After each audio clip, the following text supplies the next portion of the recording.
Okay. Hi everyone. We have the holiday edition. It's what we eat in a day in Ibiza, and also want to actually Yes. give you some tips as well on like how to eat healthy while you're traveling, because I don't think like we're just here 1 week on holiday, and it doesn't have to mean it's like a week of just eating whatever and then not feeling good in your own body. So I think it's a great example of like the hotel we're currently in for like 3 days. Breakfast not so great.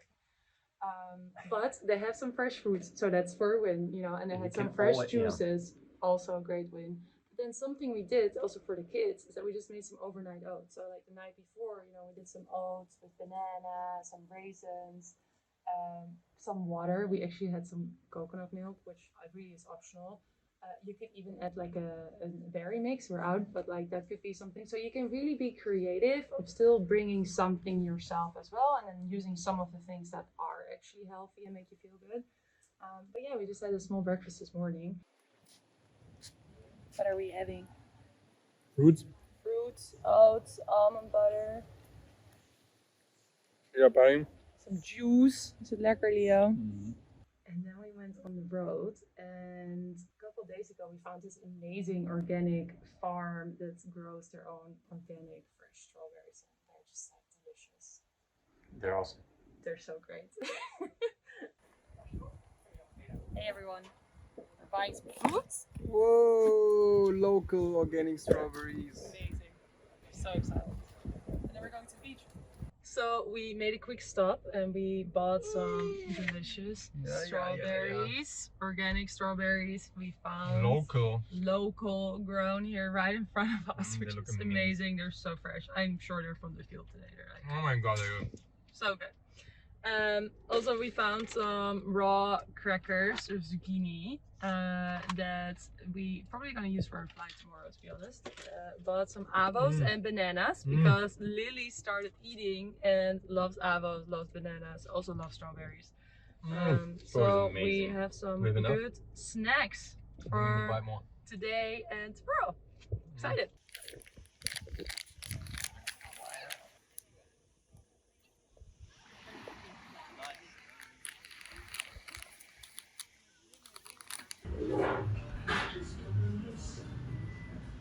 So we're having what is it actually? It's a raspberry coconut smoothie. Delicious smoothie, and we're having a detox juice.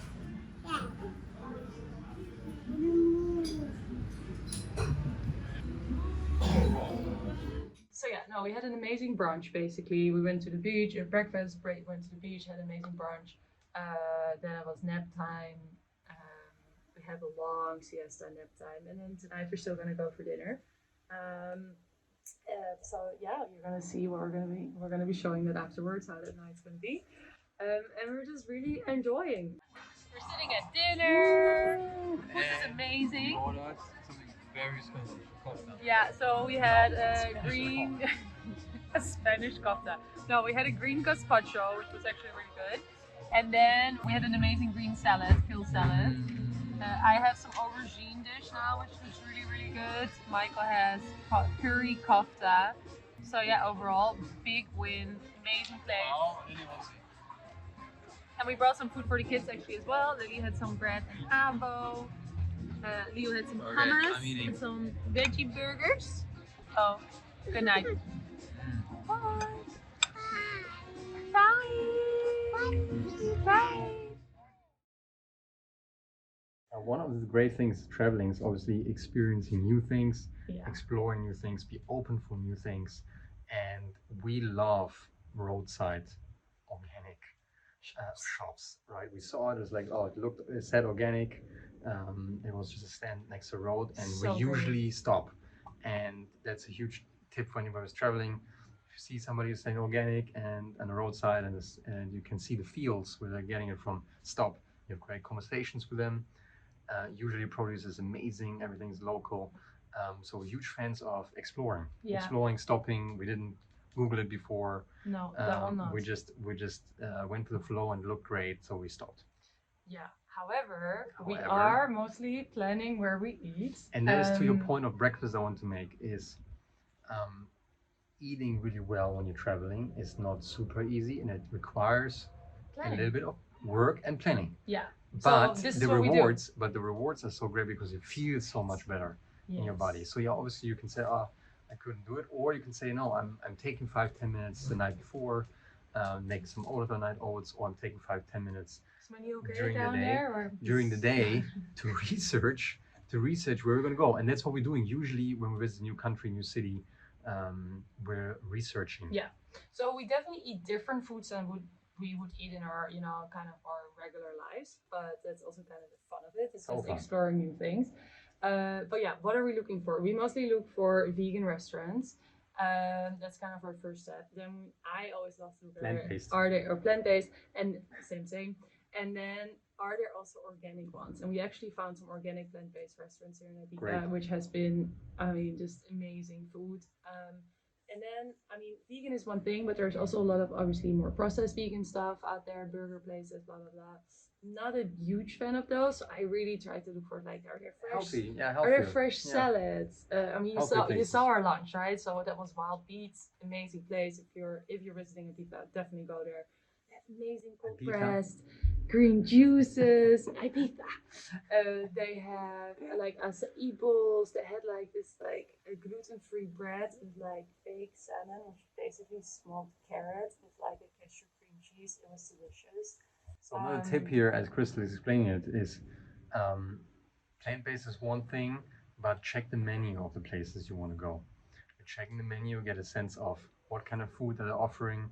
Are they offering only French fries and burgers? Are they offering salads? Are they offering fruits? Yeah, are they really making their own food or is it more processed, right? Yeah. We're really And trying we always to trying look to for more whole foods, like Whole freshly foods. made things. So if you're somewhere and there's like, okay, I cannot find not any vegan places, then kind of the next Plant-based. step, the next kind of step is like, are there like vegan or plant-based places that are still really high quality food, right? Are they still making things from scratch? I think there you can often go and still find really, really nice dishes. Really good, nice dishes. And maybe you don't even eat fully plant-based and it's really good. It's just like to look for like really high quality food. I think it just helps to look up these places beforehand instead of kind of like trying to find them when you're walking around and you're hungry. I think And that's a recipe for a disaster. Usually a mistake we do if we didn't research anything. No, we don't do that anymore. We don't do it anymore. We used to. Yeah. And then you go into some more touristy places, and then you end up in a place where the food is not as great. You don't feel great after, and you're in this food where it's just a lot of fried stuff, processed stuff. So our tip is really spend a few minutes every night planning out your meals for next day.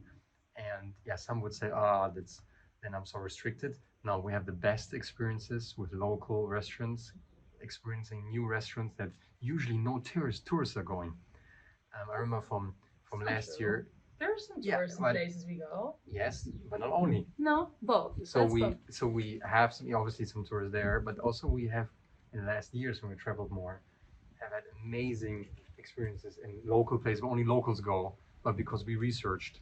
I remember in Mallorca, for example. Yeah, I mean, we have one here as well. It's a little bit more off the beaten track. Right, so don't be shy. Go in there and have an amazing meal. So that's a great tip. This is still about what we actually eat. Oh, what did we eat in a day? So I was talking about lunch. We also for lunch I already talked about most things. We also had this like they have this like omelet that they make, and there's like a ton of spinach in there. It's amazing actually. So breakfast we keep pretty light and simple.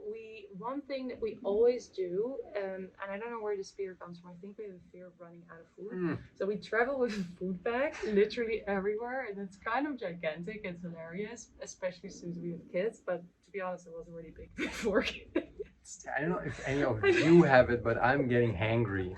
So I think it's just better for us if we have some food with us. Yeah, and exactly. Food bag. So we have this food bag. We actually fly with it. Even if we fly, we're like so for tomorrow we're flying. We bought like a fresh buckwheat bread today in like an organic shop that we found. We have some avocado. So if we get hungry, you can make a quick avocado bread. We always have some nuts with us, and we have some bananas and bought some nectarine. So like we have a cucumber, right? So we always have snacks around. So I think that's helpful, right? So even if like dinner is maybe a little later than expected, or like just have something on hand, so that you don't get hungry and you suddenly need to eat something you actually didn't want to eat. So I just keep healthy food around you. I think it's like, for me, it's always very soothing. It's a very, very good feeling to know that we have a little bit. It feels really good. Hey, the other night Same with the I plane. woke up. I woke up in the middle of the night and I was super hungry. And like I happened to have an amazing banana bread that I took from lunch with me, and I was like, oh, this is so great. It's another, yeah, travel with food. I think that's a huge. Yeah, be prepared. Be prepared, and it doesn't have to be so much work. It's just fun. We feel like it's fun to spend a little bit of time thinking about. And it's so fun to go to like local organic like supermarkets, or you know, whether it's like little farm stands. So it's like really fun to do those things. And it's, hey, I have one more tip. Yes. We usually, when we're in these countries, other countries, we're also open to trying new things on the menu, right? When you go to places and you always pick the same 3 dishes you always pick in restaurants. Yeah. So we usually try to have a couple of safe bets. We're like, okay, we know that kind of dish. It's a salad, Mediterranean salad, we know. But then we're also like, hey, let's order this. It might be a local vegetable we have never heard of. And let's just try it. Yeah. And we usually are, let's say 50-50. 50% safe bets, 50% new stuff. Okay, so let's be honest. I always pick the right dishes. You pick the right dishes, but we're trying new dishes. And then Michael picks the random ones. And he is 50-50. I'm like 99% good. It's just the truth. Okay, I'm more the tester. Yeah, well, I test too. I just pick better. That's so true. Some of the things we ate this week were like, oh, we had some amazing food. We had like a buckwheat risotto, we had a saffron risotto, we had turmeric ravioli that was really truly amazing. We had a lot of, I mean, it's not local food. We had curry, but we had amazing like healthy, really truly healthy. Oh, tortillas is so good tortillas here. Everybody has this amazing tortillas. Yeah, really, really good. Fantastic. Yeah. Good juices, good smoothies. I mean, honestly, like we didn't only eat like I would say Spanish foods. I think a little bit more wider variety, but the quality of food is really, really good here. I think there's a lot of things that are being grown here on the islands or otherwise in Spain. So it's good, and I think this is the end. Enjoy what we're still having for dinner, and then we see you next week again. Next week, this was the travel edition. This is what we eat in Ibiza. Oh, this is what? Yeah, this is and travel tips. And travel food tips. Okay.